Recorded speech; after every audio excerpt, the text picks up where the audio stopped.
बच्चों एक्सरसाइज 3.1 में फर्स्ट और सेकंड क्वेश्चन मैंने आपको करने के लिए दिया था। अब थर्ड क्वेश्चन पे आते हैं। थर्ड क्वेश्चन है आपका which of the following algebraic expressions are polynomials, कि इनमें से कौन सा एल्जेब्रिक एक्सप्रेशन है वो आपका पॉलिनोमियल है। तो अभी आपने लास्ट क्लास में पढ़ा है कि पॉलिनोमियल्स वो होते हैं जिसमें दो या दो से ज्यादा टर्म होते हैं, ठीक है। लेकिन अभी फिलहाल जो आपका दिया हुआ है इसमें, तो पॉलिनोमियल्स दिया है इसमें, an algebraic expression is called a polynomial if the powers of the variables involve in it in each term are non negative integers, ठीक है। तो इसका मतलब हुआ कि पॉलिनोमियल वो होते हैं कि जितने भी आपके इसमें वेरिएबल्स दिए होते हैं तो उनकी पावर जो होती है पॉजिटिव होती है, यानी कि नॉन नेगेटिव इंटीजर्स जो होते हैं आपके। तो पावर्स पॉजिटिव का मतलब क्या है, जैसे कि ये हमारा वेरिएबल है एक्स, इसकी पावर हमारा 2 है, प्लस का 2 है यानी कि पॉजिटिव है, ठीक है। तो ये आपका क्या होगा, पॉलिनोमियल होगा। अगर यही चीज हमारी होती एक्स की पावर -2 तो ये आपकी पॉलिनोमियल नहीं होती, ठीक है। तो सीधे सीधे क्या है, पॉलिनोमियल्स वो होते हैं, ऐसे टर्म्स होते हैं जिनके वेरिएबल्स की जो पावर होती है वो पॉजिटिव होती है, ठीक है। तो इसमें आपका फर्स्ट क्वेश्चन है 5x² + 4x² + 9 divide by x। हम इसको इस तरह से भी लिख सकते हैं, यहाँ पर 5x³ है ये, ठीक है। 5x³ divide by x plus ये पूरे में डिवाइड है, इट मीन्स क्या है, ये सभी के अपॉन में जाएगा x, ठीक है। तो हमने क्या किया, हमने इसको सेपरेट करके लिख लिया है, इसी तरह से plus 4x² divide by x plus 9 divide by x। तो देखो डिवाइड में है तो एक x से एक x कैंसिल हो जाएगा, तो एक x कैंसिल हो जाएगा तो वहां पे पावर कितनी बच जाएगी, 2। क्योंकि हम 5x³ को इस तरह से भी लिख सकते हैं, 5x into x divide by x। हमने एक x से एक x कैंसिल कर दिया है, तो बचा कितना, आपका जो नंबर है वो तो बचा ही, और x की पावर 1 ये है, x की पावर 1 ये है, यानी कि कितना हो गया आपका x², ठीक है। सेम इसी तरह से 4x² डिवाइड बाई x, तो एक x से हमने एक x कैंसिल कर दिया है, सेम इसी पैटर्न में, ठीक है। जो पावर्स होती हैं आपको पता है कि वो रिपीट होती है मल्टीप्लाई की फॉर्म में, तो एक x से एक x कैंसिल हुआ, क्या बचा 4x, ठीक है। अब 9/x, इसमें कटने के लिए कुछ नहीं है, लेकिन क्या है, जब ये ऊपर जाएगा तो ये क्या हो जाएगा, इनवर्स में हो जाएगा, ठीक है, माइनस में चला जाएगा, 9x की पावर -1 हो जाएगा। क्यों, क्योंकि ये डिवाइड में है। हम ऐसा करते हैं ना, जैसे कि x की पावर -2 है तो हम इसको क्या लिख सकते हैं, हम इसको x डिवाइड बाई 2 भी तो लिख सकते हैं, ठीक है। लेकिन अगर हम इस चीज को ऊपर लेके जा रहे हैं तो क्या हो जाएगा, यही पावर हमारी इनवर्स में हो जाएगी, यानी कि माइनस में हो जाएगी, क्योंकि ये पॉजिटिव है नीचे, ठीक है। तो हमारा क्या जाएगा 5x² + 4x + 9x इनवर्स, यानी कि यहाँ पर देखिए हमसे पूछा गया था कि पॉलिनोमियल्स, तो इसमें जो आपका वेरिएबल है इसकी पावर तो पॉजिटिव है, प्लस में है, इसकी कोई पावर है 1 ही है, ठीक है, पॉजिटिव है, और ये क्या है आपका -1 है, लेकिन ये क्या हो गया आपका नेगेटिव हो गया है, तो इट मीन्स क्या है, ये आपका पॉलिनोमियल्स नहीं होगा, ठीक है। लेकिन हमसे सिर्फ वही पूछा गया कि कौन सा पॉलिनोमियल्स है, ठीक। तो जो भी हैं सब इसी तरह से सोल्व होंगे। मैं आपको एक और बता देती हूँ, बस आपको डिटेल में करने की जरूरत नहीं है, बस ये है कि आपको समझ में आना चाहिए ये चीज। √4x² + 7x - 4, ठीक है। तो इसमें तो हमें कुछ सॉल्व करने की जरूरत ही नहीं है, क्यों, क्योंकि डिवाइड में तो कुछ ऐसा दिया ही नहीं है जिसको हम सॉल्व करें। तो हमें सिर्फ पावर देखनी है वेरिएबल्स की। x की पावर कितनी है, 2 है, और क्या है, प्लस की है, इट मीन्स ये हमारा पॉलिनोमियल होगा, ठीक है। इसकी पावर 1 है, ये भी पॉजिटिव में, नेगेटिव में तो है नहीं, इसका कोई वेरिएबल नहीं है साथ में, ठीक है। तो ये क्या है, आपका पॉलिनोमियल है। तो yes, this algebraic expression is polynomial, ठीक है।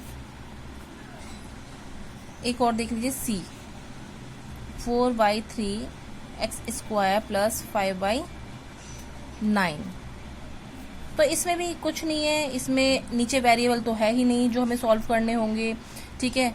तो इसमें भी हमें क्या करना है, वेरिएबल की सिर्फ पावर देखनी है, स्क्वायर है, पॉजिटिव है, तो ये भी आपका अलजेब्रिक एक्सप्रेशन होगा। ठीक है, अब देखिए डी वाला जो पार्ट है, 3 divide by x square plus 7x minus 3, ये हमारा वेरिएबल नीचे डिवाइड में है, हम इसको ऊपर लेके जाएंगे तो क्या हो जाएगा, 3x माइनस में हो जाएगा पावर। ठीक है, 3x minus 2 plus 7x minus 3, तो यहाँ पर हमारी पावर क्या हो गई, ऊपर जाके ये नेगेटिव में बन गया है। इट मीन्स ये भी आपका क्या है, पोलिनोमियल नहीं है। ऐसे ये वाला y plus 8 divide by y, इस y का पूरे में डिवाइड है, इट मीन्स y के नीचे भी y है और 8 के नीचे भी y है। ठीक है, तो y upon y plus 8 upon y, तो जब हमारा ये y ऊपर जाएगा तो वो क्या हो जाएगा, इनवर्स बन जाएगा, यानी कि बन जाएगा y की पावर -1 प्लस 8y इनवर्स, ये बनेगा। तो ये भी हमारा क्या होगा, पॉलिनोमियल नहीं होगा, नेगेटिव में पावर आ रही है। अच्छा, अब आपका है ये f, √7y² minus 2 √y plus 7। आपको पता है जो हमारा अंडर रूट हटता है ना, तो वो क्या हो जाता है, हाफ हो जाता है। ठीक है, तो देखो ये तो हमारा ऐसे ही रहेगा, √7y², हमें तो सिर्फ वेरिएबल का चाहिए होता है पावर, तो ये तो पॉजिटिव ही है। लेकिन जो ये 2 √y है, तो हम इसको लिख सकते हैं y की पावर हाफ। ठीक है, 2y की पावर हाफ, तो जो हमारी पावर है वो तो हमारी पॉजिटिव ही आ रही है, तो ये भी हमारा पॉलिनोमियल होगा। ठीक है, तो आपका इसमें से कौन सा पॉलिनोमियल है, b, c और f, ये तीनों ही आपके पॉलिनोमियल्स कहलाएंगे। क्वेश्चन नंबर 4 का ए पार्ट है आपका, इसमें दिया है, पूछा है right the degree of each of the following polynomials, कि हमें जितने भी इसमें पॉलिनोमियल्स हैं उन सबकी हमें डिग्री बतानी है।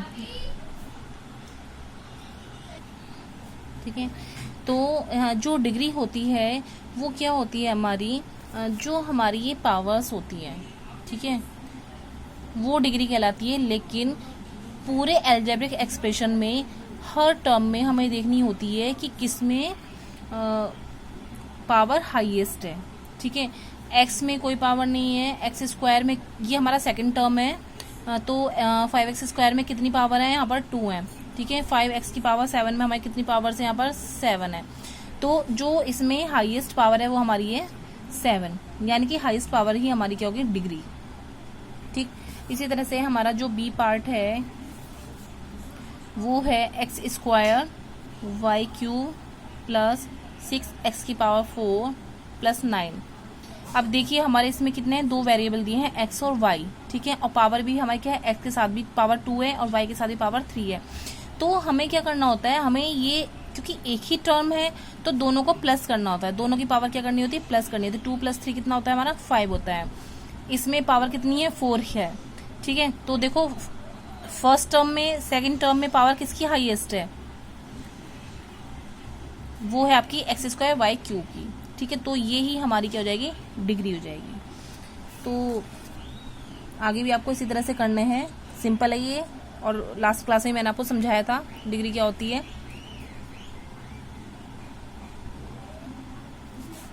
फिफ्थ का एक क्वेश्चन है, एट द फॉलोइंग एक्सप्रेशंस, जो हमें एक्सप्रेशंस दिए हुए हैं वो हमें ऐड करने हैं, प्लस करने हैं। तो हमें दिया हुआ है 2xy plus 3yz, 5xy plus 7yz।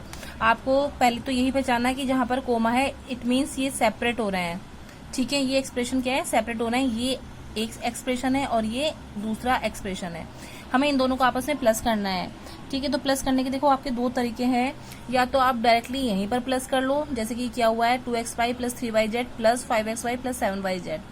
ठीक है, और फिर हमने क्या किया है, जो हमारे सेम वेरिएबल्स वाले हैं, है ना, xy है ये और यहाँ पर भी xy है, हमने उन दोनों को एक साथ लिख लिया है, ये इस तरह से 2xy प्लस 5xy।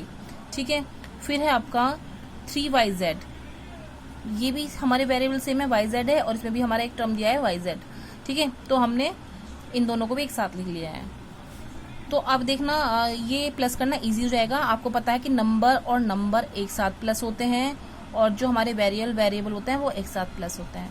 तो 5 और 2 कितना हो गया आपका 7, और x y plus x y तो एक्स वाई ही रहना है। आपको ये नहीं है कि स्क्वायर चढ़ा देना कि भाई यहाँ पे तो एक एक्स ये है और एक एक्स ये है, नहीं, वो हमेशा मल्टीप्लाई में होता है। जो प्लस होता है उसमें कुछ नहीं होता है, प्लस में सिंपल ऐसे ही लिखा जाता है। तो क्या हो गया आपका 7xy हो गया है। इसी तरह से हमने यहाँ पर किया है, नंबर और नंबर को प्लस किया है, वाई और वाई जेड और वाई जेड को प्लस किया है। तो 7 3 10 और y z y z y z, तो ये क्या हो जाएगा आपका, यही आंसर आ जाएगा। दूसरा तरीका क्या है इसका, दूसरा है कि जो आपके सेम वेरिएबल्स हैं, है ना, एक्स वाई वाले आप ऊपर नीचे लिख के भी कर सकते हो। ये यही वाला है 5th का ए ही, जो मैं दूसरे तरीके से बता रही हूँ। तो हमने ऊपर नीचे करके लिख लिया है, जो वेरिएबल सेम होगा उसके नीचे ही सेम वाला वेरिएबल आना चाहिए। ठीक है, तो सिंपल प्लस कर लो, 5 2 7 एक्स वाई और एक्स वाई ही रहना है, प्लस 7 3 10 और वाई जेड, यही आपका आंसर। दोनों जो आपको इजी लगे आप उस मेथड से कर सकते हैं। नेक्स्ट है आपका 5x minus 10y plus 2z, 2x plus 6y minus 10z, minus 10x plus 2y minus 2z। यानी कि इसमें देखो कॉमा से क्या है, ये सेपरेट हो रहा है। तो एक टर्म हमारा ये है, एक ये है और एक ये है। इसमें हमारे 3 टर्म दिए हैं। अब जो 3 टर्म वाले होते हैं हम उनको किस तरह से ऐड करें, तो देखो सिंपल है, या तो हम पहले 2 जो टर्म है हम उनको प्लस कर लें, ठीक है, फिर वो जो प्लस होके आएगा उसका आंसर जो आएगा उसमें हम फिर तीसरा टर्म प्लस कर लें, ठीक है, या फिर क्या है हम तीनों को एक साथ ऊपर नीचे रख के प्लस कर लें। लेकिन उसमें मेरे को लगता है कंफ्यूजन ज्यादा क्रिएट हो जाएगा, इसलिए हम पहले 2 टर्म को प्लस करेंगे, उसके बाद जो आंसर आएगा उसमें हम तीसरे टर्म को प्लस करेंगे। और आप बच्चों को ये जरूर ध्यान देना है कि आप क्या कर रहे हो, ठीक है, उसका साइन जरूर लगाना है। आप यहाँ पर प्लस कर रहे हो, माइनस कर रहे हो, ठीक है, और कोई भी आप जो साइन लगाओगे वो ध्यान से लगाना है, कोई मिस्टेक नहीं करेगा। आपकी कॉपीज में बहुत मिस्टेक्स मिलती हैं, ठीक है। तो अब हम इसको प्लस करते हैं। देखो ये तो सिंपल इजीली हो जाएगा। 5 + 2 कितना होता है 7, यानी कि ये हो गया 7x। ये है माइनस, ये है प्लस, ठीक है। आपको पता है कि माइनस और प्लस जो होता है माइनस होता है, ठीक है। कैलकुलेशन में हम क्या करते हैं, माइनस करते हैं, लेकिन जो साइन होता है वो हमेशा बड़े का लगता है। ये मैंने लास्ट क्लास में आपको लिखवाए भी थे, और ये आपको फिर से अभी एक्सरसाइज के स्टार्टिंग में या फिर नेक्स्ट एक्सरसाइज जो स्टार्ट होने वाली है उसमें आपको लिख लेना है, ठीक है। तो 10 और 6 हम माइनस करेंगे, क्या आएगा 4 आएगा, 4y। अब साइन जो लगता है वो किसका लगेगा, हमेशा बड़े का लगता है। तो बड़ा क्या आपका 10 है, तो 10 का साइन है यहाँ पर माइनस, हमने वो लगाया है, ठीक। इसी तरह से हम इसको करते हैं, प्लस माइनस अभी बताया कि माइनस ही होता है। तो 10 में से 2 जाएगा तो वो आपका क्या हो जाएगा 8 हो जाएगा, और जो साइन लगेगा वो किसका लगेगा, बड़े का, क्योंकि 2 तो छोटा है, 10 बड़ा है, तो 10 का साइन है माइनस, तो ये हो जाएगा 8z, ठीक है। अब हमारे पास क्या आ गया है, हमने इन 2 को प्लस किया है, तो हमारे पास ये आया है 7x minus 4y minus 8z। अब हमारे पास एक तीसरा टर्म भी दिया हुआ है ऐसे, minus 10x plus 2y minus 2z। तो हम ये लिखेंगे minus 10x plus 2y minus 2z, ठीक है। तो देखो हम कर क्या रहे हैं, प्लस कर रहे हैं। तो प्लस में आपको पता है कि कोई साइन चेंज नहीं होता है, ये माइनस है माइनस ही रहेगा, और ऊपर क्या है प्लस है, ठीक है। जिसके आगे कोई साइन है इट मीन्स वो प्लस है, पॉजिटिव नंबर है। तो वही प्लस माइनस माइनस होता है, तो माइनस करेंगे 3x, और साइन आएगा बड़े का माइनस का, ठीक है। फिर वही माइनस प्लस माइनस होना है, तो 4y में से 2y जाएगा तो 2y आएगा, और साइन आएगा बड़े का, बड़ा है हमारा 4।